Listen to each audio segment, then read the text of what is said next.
안녕하세요. 책사입니다. 우리의 옛 이야기 시작하겠습니다. 옛날 한마을에 홀어머니가 아들 둘을 키우다가 나이 찬 아들 장가가는 것도 못 보고 세상을 떠나고 말았다. 두 형제가 어머니 시신을 붙들고 한참을 울다가 어머니 묘자리 생각에 미쳤다. 어머니 묘를 좋은 곳에 써야 할 텐데.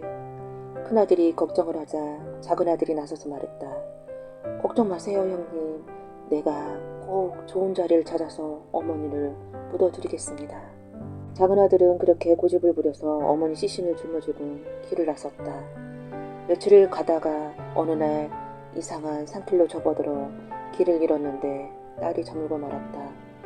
막막해서 잠시 앉아 사방을 둘러보니 한쪽에 깜빡깜빡 불빛이 보였다. 작은아들이 어머니 시신을 진 채로 얼른 찾아가 보니 조그만 오두막집이었다.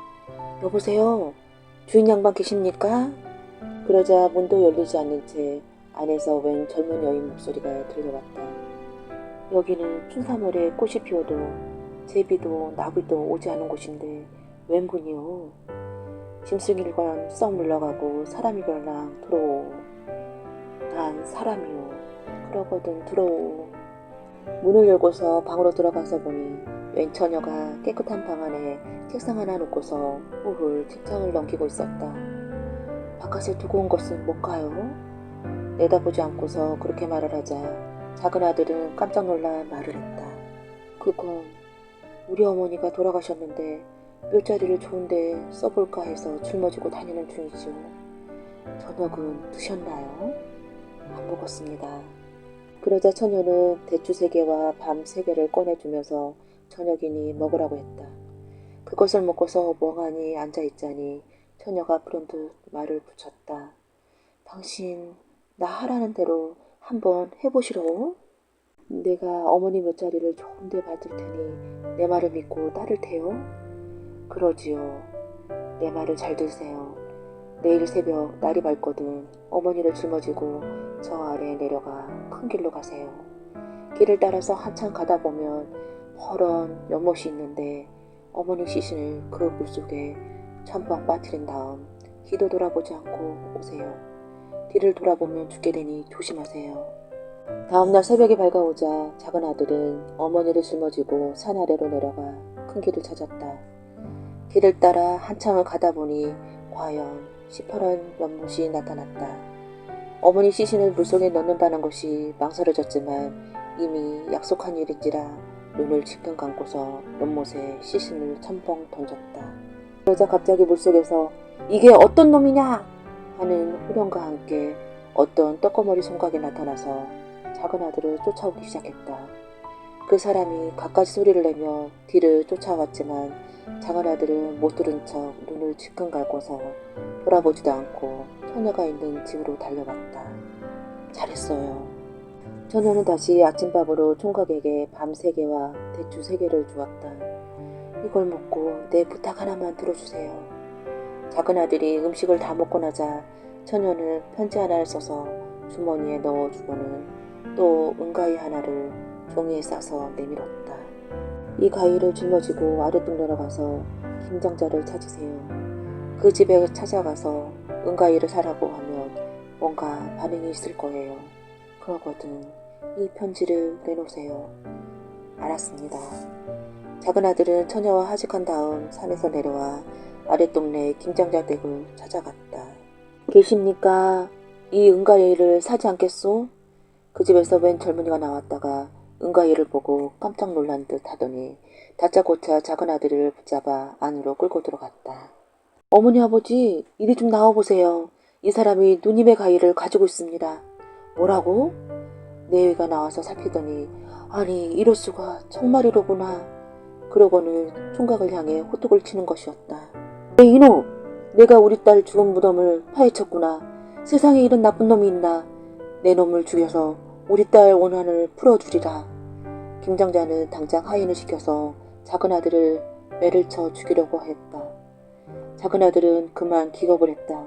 아닙니다. 제 말 좀 들어보세요. 저는 그런 짓을 한 적이 없습니다. 네 이놈! 여기 증거가 있는데 그게 무슨 소리냐. 당장 이놈을 매우 쳐라. 그러자 작은 아들이 얼른 주머니에서 편지를 꺼내 내밀었다. 이걸 좀 보십시오. 그건 또 뭐란 말이냐? 김장자가 편지를 받아서 읽어보니 놀랍게도 자기 딸의 필적이었다. 어머니 아버지 제 제삿날이 되거든 이 사람을 데리고 와서 충문을 읽게 하세요. 이 사람은 저와 삼생의 인연이 있는 사람입니다. 마침 사흘 뒤가 죽은 딸의 제삿날이었다. 그날이 되자 김장자는 반신반의하면서 총각을 처녀 산소로 데려가서 재물을 차려놓고 다음 충문을 읽게 했다. 총각이 한참 충문을 읽노라니 갑자기 하늘에서 구름이 내려와 무덤을 하얗게 뒤덮었다. 그리고는 갑자기 무덤이 두 쪽으로 쫙 갈라지면서 처녀가 걸어나와 총각의 손목을 잡았다. 내 말대로 하셨군요. 당신이 저희 저승집에 찾아온 덕에 우리가 인연을 일으키게 되었습니다. 그랬군요. 그 모습을 보고 김장자 가족이 다가와서 두 사람을 안고서 기쁘며 눈물을 흘렸다. 작은 아들은 무덤 속에서 살아나온 처녀와 혼인한 다음 장자집 살림을 나눠받아 잘 살게 되었다. 아무 부족함이 없는 행복한 생활이었으나 작은 아들의 얼굴에는 항상 한 줄기 수심이 깃들어 있었다. 여보, 당신의 얼굴에 수심이 어려 사라지지 않으니 웬일입니까? 아내가 그렇게 묻자 남자가 말했다. 실은 어머니가 마음에 걸려 그런다오. 물속에 어머니를 집어넣는 것이 생각할수록 죄송하고 한이 되는군요. 그러자 아내가 뜻밖의 말을 했다. 그렇다면 어머니를 한번 만나보시렵니까? 어머니를 뵐 수 있다고요? 그럴 수만 있다면 뭐든지 하리다. 그러시려면 적덕을 해야만 합니다. 내가 시키는 대로 하세요. 아내는 남편대로 장에 가서 가지각색 비단을 떠오도록 했다. 그리고 그 비단으로 바지며 조걸이며 적상 같은 옷을 손수짓게 했다. 남자는 어머니를 볼 수 있다는 생각에 한 땀 한 땀 정성을 다해 옷을 지었다. 그러자 아내는 그 옷을 짊어지고 장에 나가서 거지들에게 나누어주고 거지 옷을 받아서 짊어지고 오라고 했다. 남자는 시키는 대로 장에 나가서 비단 옷을 거지들에게 나누어 주었다. 옷이 모자라 제 옷을 벗어주고서 대신 거지 옷을 받아 입었다. 남자가 거지 옷을 한 찜 짊어지고서 집으로 돌아오자 아내가 편지 한 장을 써주면서 조선 가는 길을 알려주었다. 그걸 짊어지고 길을 나서서 큰 길을 따라 한참을 가다 보면 전에 못 보던 길이 보일 것입니다. 그 길을 따라서 곧장 가되 절대 입을 벌리지도 말고 기침 한번 크게 하지 말고 숨 한번 크게 쉬지 마세요. 그러면 어머니를 뵐 수 있습니다. 남자는 거지 옷을 짊어진 채 아내가 알려준 대로 길을 나섰다.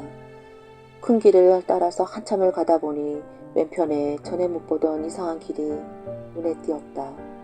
그 길로 곧장 걸어가려니 어떤 지팡이를 짚은 사람이 남자를 붙잡고 말했다. 당신은 뭐하는 사람이요? 남자는 말없이 편지 하나를 꺼내서 그 사람에게 주었다. 그 사람이 편지를 보고 나더니 남자를 돌아보았다. 그래, 무슨 적동을 했다는 거지? 남자가 말없이 지게를 가리키자 그 사람은 이거로군 하더니 지게에 있는 거지옷을 받아서 불에 넣어 태우기 시작했다. 그리고는 편지 한 장을 써주었다. 이 편지를 갖고 곧장 가서 12대문을 지나가요. 벌판 같은 마당에 웬 떡거머리 총각이 마당을 쓸고 있을 테니 그 사람한테 편지를 전하구려. 남자가 편지를 받아들고 한참을 가다 보니 과연 하늘을 찌를 듯한 큰 집이 나왔다. 남자가 12대문을 총가해서 안으로 들어가자 웬 떡거머리 총각이 마당을 쓸다가 앞을 가로막았다. 그 총각은 남자가 내민 편지를 읽어보고 한번 고개를 가웃하더니 앞장서서 길을 안내하기 시작했다. 남자가 떡거머리 총각을 따라 한 곳에 당도하니 어머니가 꽃 속에 편안히 들어앉아 있는 것이 보였다. 남자가 소리쳐 불렀지만 어머니는 자기를 알아보지 못하는 듯 했다. 그러고 있는데 어떤 새댁이 상에 음식을 잔뜩 차려서 어머니 앞에 갖다 놓더니 남편처럼 보이는 남자와 함께 어머니를 향해 큰절을 올렸다. 왠지 어디서 본 듯한 사람인데 누군지 알 수 없었다. 자, 이제 됐으니 가시오. 떡거머리 총각은 생각에 잠겨있는 남자를 이끌고 마당으로 나왔다. 12대문을 차례로 지나 첫 번째 대문에 이르자 떡거머리 총각은 남자를 밖으로 휙 떠밀었다. 순간 남자는 어둑하더니 정신을 잃고 말았다. 한참 만에 정신을 차리고 보니 어머니 시신을 집어넣었던 시퍼런 연못 옆에 쓰러져 있었다.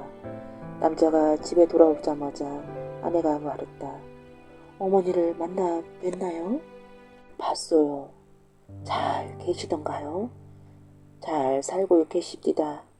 그럼 됐어요. 하지만 남자는 다시 엉뚱한 얘기를 꺼냈다. 그런데 갑자기 형님이 보고 싶어 견딜 수가 없구려.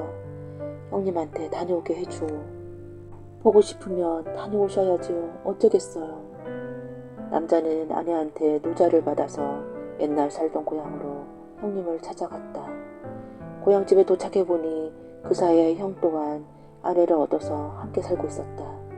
형 내외는 죽은 사람이 살아온 듯 동생을 반갑게 맞아주었다.